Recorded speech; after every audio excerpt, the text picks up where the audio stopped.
Hey guys, I am Mansoor. Welcome to our YouTube channel, The Code of Speech. Today we will be seeing about what is stochasticated gradient descent, how we can derive a equation of stochasticated gradient descent, and how it will be solving our problem of avoiding the noise or disturbance in our data, which we saw in our previous session in mini batch stochasticated gradient descent. So if you haven't watched our previous videos, please do watch. I will be giving the link in the I button. Okay, so let's jump into our video. So excuse me, as you can able to see here, right, there are two images. The first image is respect to stochasticated gradient descent, and the second image is respect to gradient descent. So first, right, we'll take some data. Okay, so we'll take some data from 1 to, we'll take some 7,000 data.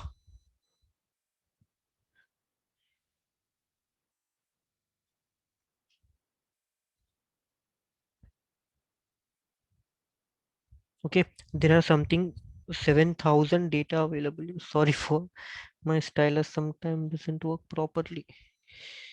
Okay, there are 7,000 data. So when we are optimizing in or by using gradient descent, right, at that time we will be taking all the data as we saw in our previous video itself.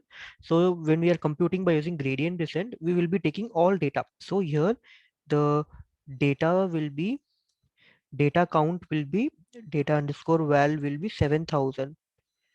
Okay, but in stochasticated gradient descent or mini batch stochasticated gradient descent, our data val will be k. So nothing but we will be taking some sort of values. For example, k is equal to 500. So we will be taking only 500 values. Okay, so when we are taking all the data and go finding our global minima, so at that time our, what is that, our path of traversing towards global minima, right, that will be in a linear format. Here we can see, right, there is no disturbance in the weight updation, and it's something like a linear format. But in the same thing when we see in this thing, right, what is it, stochasticated gradients, and there are a huge disturbance. Here we can see, right, some points are going here. So it is something going like this. We have very huge disturbance, or we can also say this as noise, as we saw in a previous video, right. In stochasticated gradient, the biggest drawback is we will be having huge noise. Okay, to overcome that, we came with this technique, which is okay, what is just gradient descent with respect to momentum. Okay, so now we'll do one thing. So this is something, a momentum graph. Okay, so I have plotted the points over here. So here we can able to see, right. So here we have many points. So we'll take this one as point 1, we'll take this as point 2, we'll take this as point 3, point 4, point 5, point 6. Okay, and this is point 7 and point 8. Okay, so we have various kinds of points. Okay, so now how we will be computing, so there is some formula, or we can also say it as an equation. So when we are computing these points, right, so okay, before that, for explanation, we'll draw a neural network.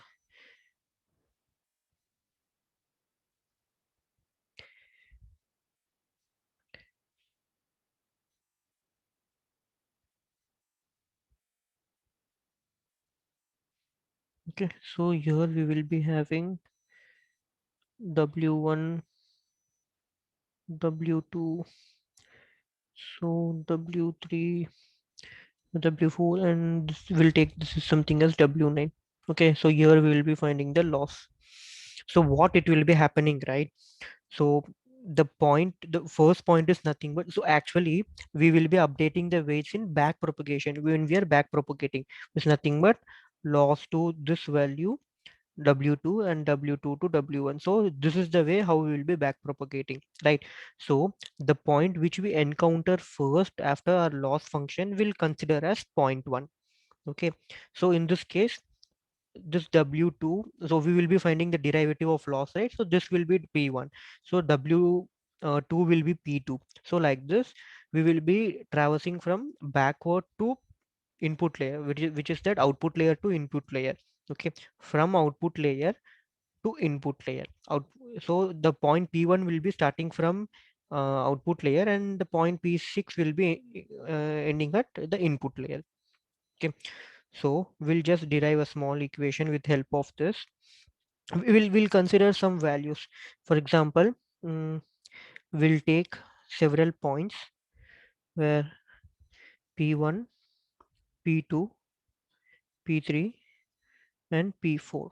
Okay, so we have till P6, right? So I have take only four values. So now we'll take time also.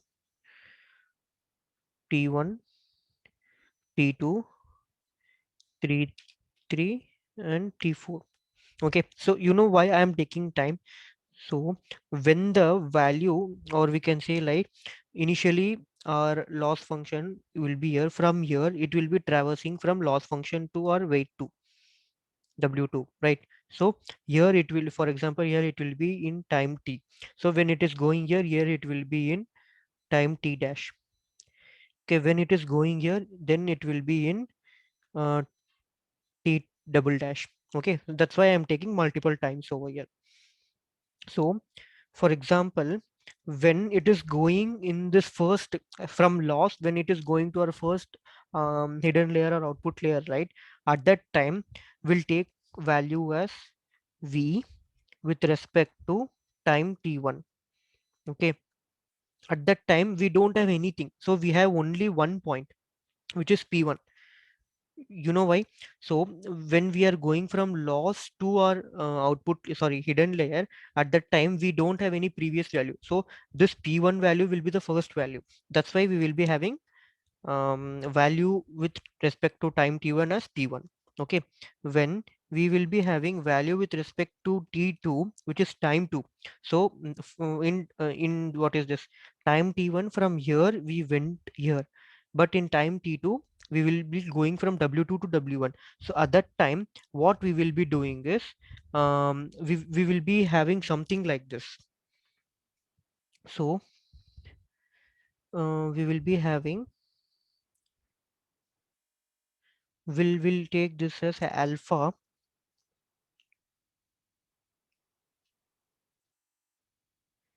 vt1 plus p2.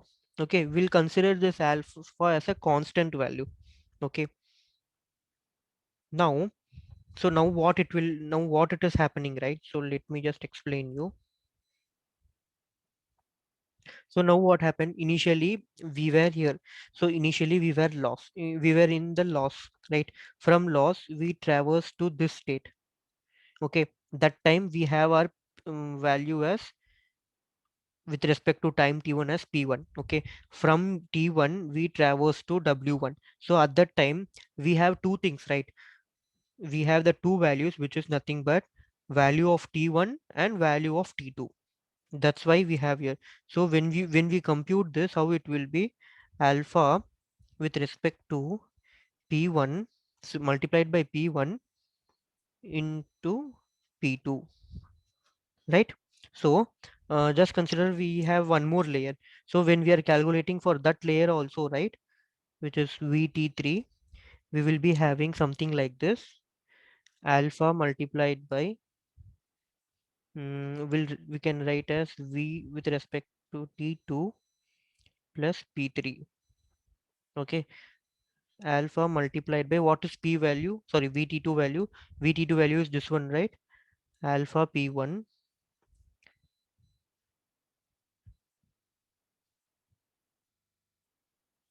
plus p2 plus p3. Okay, we can still expand this formula. So when we expand this formula, it will something like alpha square p1 plus alpha p2 plus p3. Okay, we'll take this alpha value. For example, we have some alpha value as 0.01. Okay, so now what it will be happen, we will be multiplying our 0.01 the whole square into p1 plus 0.01 multiplied by p2 plus P3. So now what is happening? We have some alpha value which is constant value. So when we are squaring this value, so when we are squaring this alpha value, right, it will become more smaller value. So obviously this value is very small. So when we are squaring this value, it will be become more smaller, right? And when we are multiplying with the P1 and P2, so it will be become still smaller value. So now what it is happening, right? When we are going till W1, the focus will be in the latest point, which is nothing but, so now we are calculating. So here, if you see, we are calculating with respect to time 3 and P3. Okay. So if you see here, P3 doesn't have any constant value. So when we are calculating with respect to time 2 with P2, P2 doesn't have any constant value. That means when we are calculating with respect to that time and with that particular vector or point, that will be in the focus, or that will be considered as given with a higher priority. Okay. Same when we are considering with time 3 and we are taking out point 3, right? So this thing, obviously we are doing square and it will be smaller value when we are multiplying with a smaller value. So this part will be also a smaller value, right? And here also we are doing this part will be also smaller value. Okay, now P3, it will be the exact value what it was before. Okay, so by using this, right, we can reduce the momentum. For example, we have a graph something like this. So initially our points were scattered here and there, right? So instead of that, we can reduce our how to say, we can reduce our noise. For example, let me show you.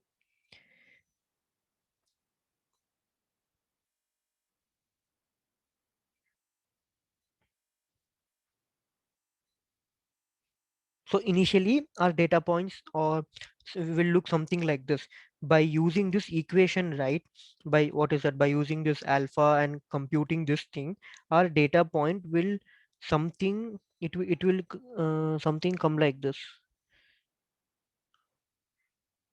So our data point will come over here.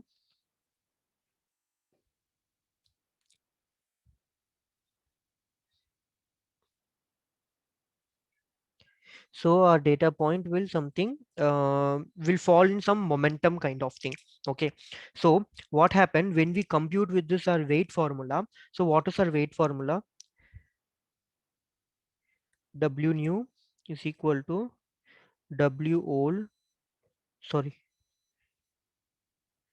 minus learning rate into derivative of loss with respect to derivative of old, right? So when we compute this formula, so here what we'll be doing, like instead of this learning rate, we will be adding one more point over here. So we'll take the same W old minus, with this learning rate, right, we will be adding one more parameter, which is nothing but the the equation which we saw before, alpha v t minus 1 plus learning rate with respect to old. Okay, so now what we will be doing, uh, we'll take this thing like w old minus, so what is this alpha of vt minus 1? What is this value? So it is nothing but, so let me just show you in this thing where it is. Yeah, so I told, right, this is t, this is t minus 1. Let me show. So now when we are traversing, this is t, this is something but t minus 1, this is something minus t minus 2, right? So we need to keep track of old values as well. So instead of the, so how we will be computing, changing our formula. So here, right, we will be putting something as derivative of loss with respect to derivative of old with time t. Okay, plus alpha of, sorry, here also we need to multiply with alpha, derivative of loss with respect to derivative of old weight with respect to t minus 1, sorry, alpha square of derivative of loss with respect to derivative of old time t minus 2. So like this it will be going till t minus n.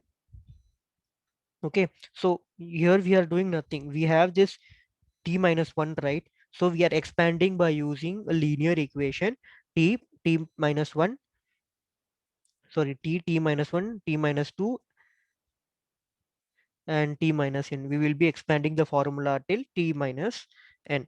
So by using this, how what is that?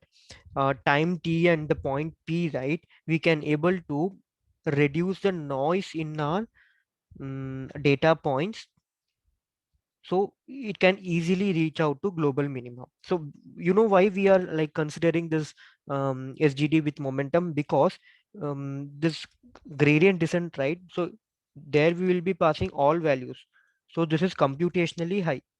It needs like a high configuration machine to run, and obviously it will take time also. Okay, when we go for stochasticated gradient descent or mini batch stochasticated gradient descent, so there we have noisy data. So because of noisy data, our accuracy is very low. Okay, so to reduce this noise value, we introduce something called as momentum. So here this alpha plays the momentum value, so this is a hyperparameter. So we will be changing the alpha value, and by changing this alpha value, right, we will be achieving this momentum. Instead of this noisy value, we will be reaching to our global minimum in a linear format at very short time.